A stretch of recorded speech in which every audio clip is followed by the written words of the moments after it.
If you're cut off from a narcissistic parent and now health stuff has come up, I'm sorry. It's such a complicated position to be in because, on one hand, you don't feel prepared to talk to them again. If this wasn't happening, you wouldn't even be considering reaching out. But on the other hand, part of you still cares about them, and the thought of them passing without any contact just feels wrong. So, in today's episode, I'm going to walk you through a 3-step process a woman we are working with used to make a decision that felt safe and authentic, so you can use it too. If we are just meeting, my name is Juliana. I'm a founder of Unfilteredd, and we help you overcome the effects of narcissistic abuse so you can heal and move forward with your life. The first step in this process is to assess the cost of contact. This means taking an honest look at how being in contact with your narcissistic parent affects you emotionally, physically, financially, psychologically, socially, even spiritually.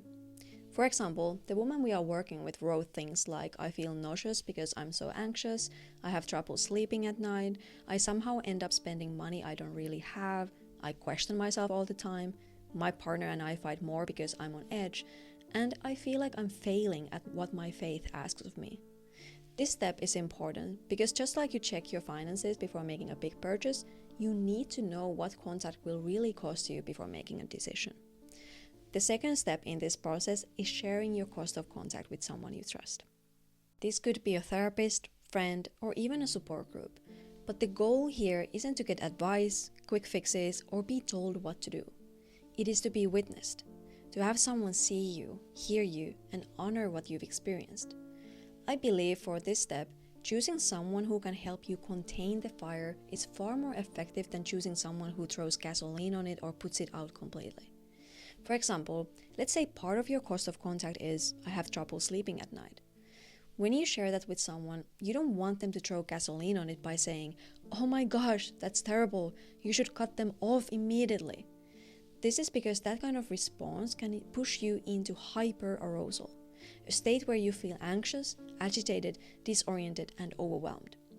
At the same time, you don't want them to put the fire out completely by saying, oh, just try not to think about it. This is because that kind of response can push you into hypoarousal, a state where you feel numb, shut down, or disconnected. Ideally, you want someone who helps you contain the fire by saying something like, that sounds really hard, you're doing the right thing by naming it. This is because that kind of response helps you stay within your window of tolerance, a state where you feel steady, present, and grounded. And as a general rule, this is where you need to be to make conscious, well-informed decisions that protect and support both you and your loved ones. But if you don't have someone in your life who can hold space for you like that, no problem. You can go to unfilteredd.net or click the link in the description to book a free one-on-one session with someone from our team. Helping people whose lives have been affected by narcissistic abuse is what we do 24/7, 365. So if you ever need us, we're here. The third step in this process is to make a decision. What level of contact feels right for you right now? But before you answer, I'd like to share the best advice I've come across on this.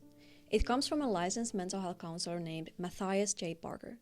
He made a video about reconnecting with a sick or aging parent and said, it feels like we have two options, like I either jump all the way back in or I stay away. But that's not true. There's actually a lot of little steps in between that are available to you. You can just start with a FaceTime, a voice note, or a 30-minute visit with an exit plan. You can take these small steps without committing to something big. You can give yourself permission to stay if it feels fine, or to exit if it becomes too much. Think of it like dipping your toe in, not jumping in like a cannonball.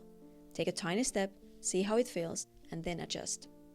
The reason I think this is such good advice is because it reframes this challenging emotional task into a series of manageable, low-risk experiments, and empowers you to take action without feeling overwhelmed or losing your sense of agency.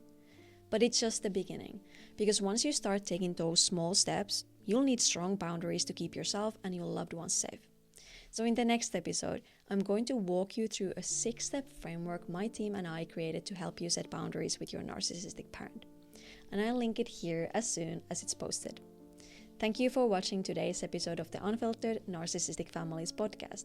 If you found it helpful, please like and subscribe to the channel.